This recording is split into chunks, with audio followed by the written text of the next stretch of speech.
Shalom, shalom, shalom frères et sœurs, shalom. Nous bénissons encore le Seigneur pour ce jour. Nous bénissons le Seigneur et nous lui rendons toutes les actions de grâce. Voilà, ce matin nous voulons encore partager la parole du Seigneur, le roi, notre Papa Céleste. Voilà, il est 14h38. Voilà, nous voulons encore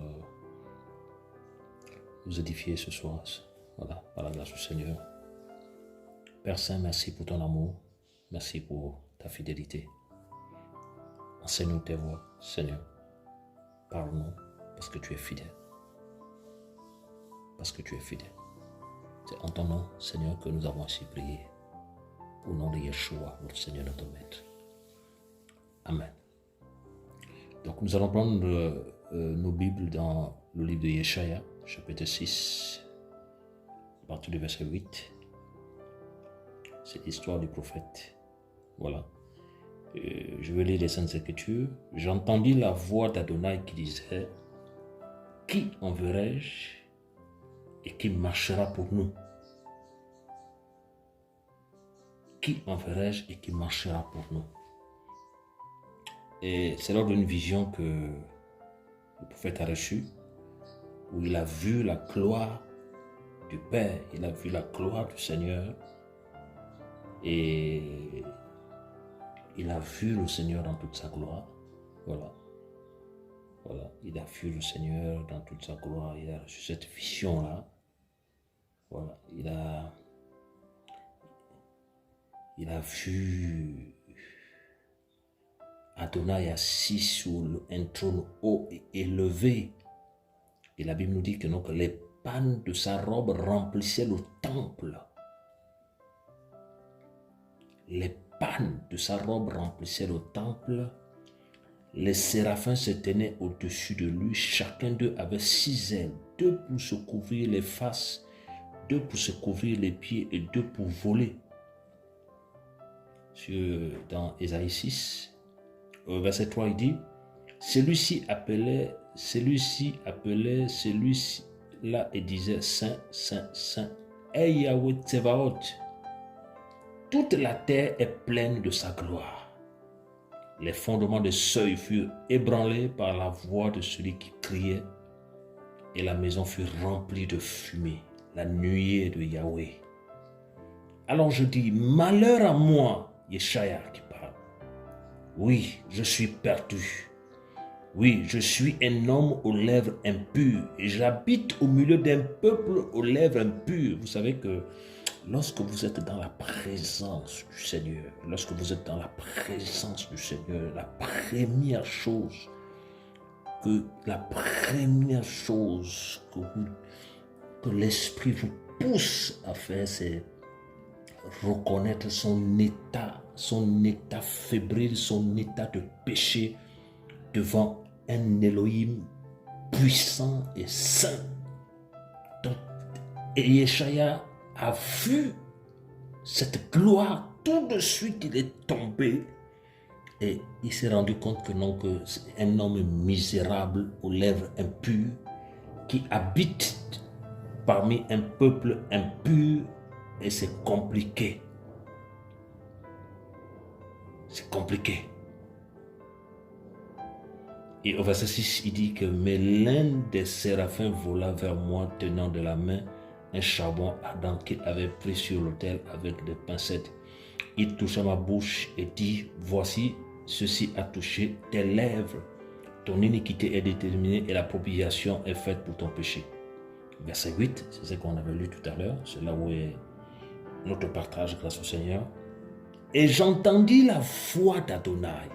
Frère, Yeshaya a entendu par la voix d'un homme, pas la voix d'une femme, pas la voix de quelqu'un, la voix d'Adonai. Il a entendu la voix d'Adonai. Il est entré dans la présence du Seigneur et il a entendu la voix d'Adonai. Et cette voix disait: qui enverrai-je et qui marchera pour nous? Vous avez vu que Première chose d'abord, c'est qu'il n'a pas demandé qui marchera pour nous. Il a demandé qui enverrai-je. Et à la suite, avec l'envoi, le mandat, et maintenant après, il devait marcher pour lui. Qui enverrai-je et qui marchera pour nous? Et il dit, je dis, me voici, envoie-moi. Isaïe n'a pas dit, Yeshaya n'a pas dit, envoie-nous. Yeshaya n'a pas dit, envoie-nous, frères et sœurs. Donc, il dit, qui enverrai-je et qui marchera pour nous? Frère, cette question rôde encore aujourd'hui, cette question tourne encore aujourd'hui, où le Seigneur peut dire, qui enverrai-je?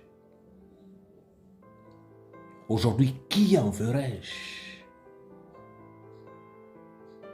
Yeshaya s'est présenté, il a dit, envoie-moi. Il n'a pas dit, envoie-nous. Ou il n'a pas dit, non, je pense à tel frère qui est dans tel pays. Non, il dit, envoie-moi. Et au verset 9, il dit, va et dis à ce peuple. Donc le Seigneur a exaucé sa prière. Il a dit, va.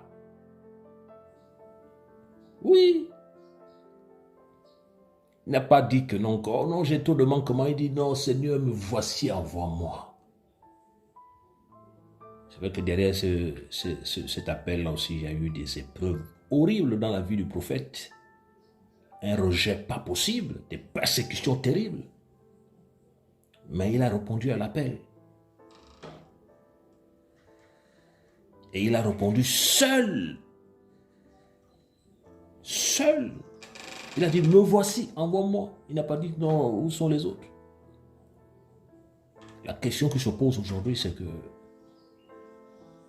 où sont les enfants du Seigneur?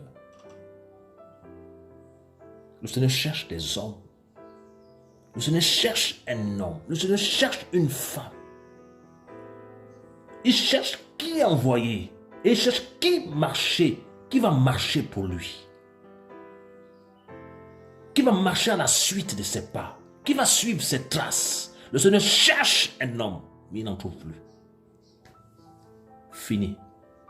L'apostasie bat son plein. Fini. Fini. Fini. Oui, c'est vrai qu'il y a toujours un reste. Mais actuellement, les vrais enfants du Seigneur, on les compte. Les vrais enfants du Seigneur, on les cherche.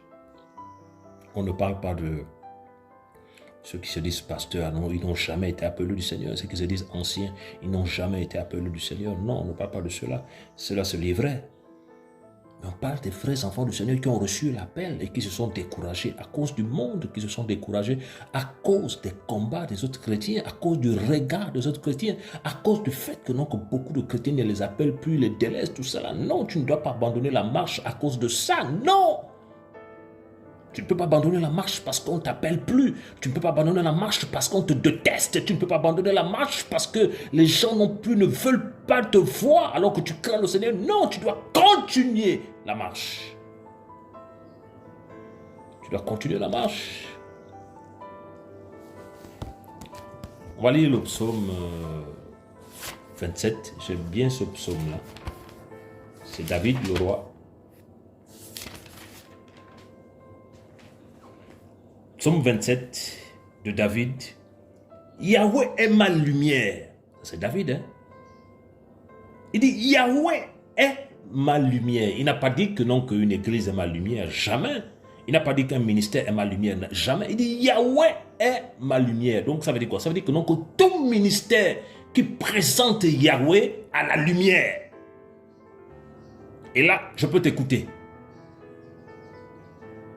Il dit Yahweh est ma lumière et mon salut. De qui aurais-je peur? Donc David a reçu une grosse révélation. Que Yahweh est sa lumière.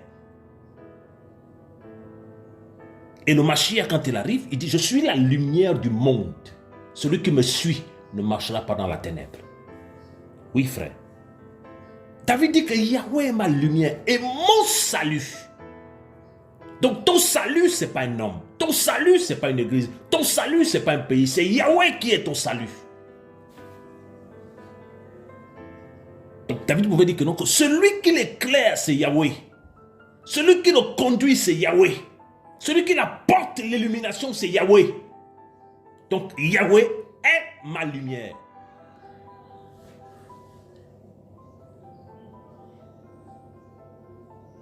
Et mon salut. David reçoit que Yahweh est sa lumière et Yahweh est son salut. Et il dit, de qui aurais-je peur? Donc en fait, là ici, il parle de l'humain, le mortel. Il dit, mais Yahweh est ma lumière, il est mon salut. Pourquoi avoir peur du mortel? Pourquoi avoir peur du mortel? L'homme mortel. Pourquoi? Et il continue. Yahweh est le soutien de ma vie.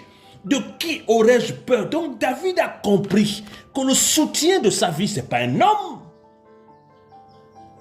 Que le soutien de sa vie, c'est Yahweh. Celui qui soutient sa vie, celui qui, quand il dort, il le garde, c'est Yahweh.